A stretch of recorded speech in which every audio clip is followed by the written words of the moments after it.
ही कथा आहे एका हुशार सशाची आणि विशाल हत्तींची. एका जंगलात भयंकर दुष्काळ पडला होता.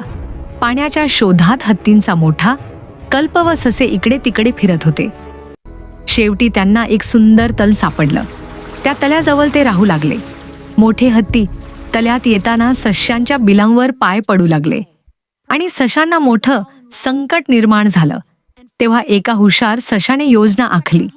तो हत्तींच्या राजाकडे गेला आणि म्हणाला, हे तल चंद्रदेवाचं आहे. पाण्यात उतरल्या मुले तुम्ही त्यांना रागवलं आहे. सशाने हत्तीला पाण्यातील चंद्राचं प्रतिबिंब दाखवलं. हत्तीला वाटलं चंद्रदेव खरोखर रागावले आहेत. तो घाबरला आणि संपूर्ण कल्प घेऊन तिथून निघून गेला. छोट्या सशाने बुद्धीने मोठ्या हत्तींचा सामना केला.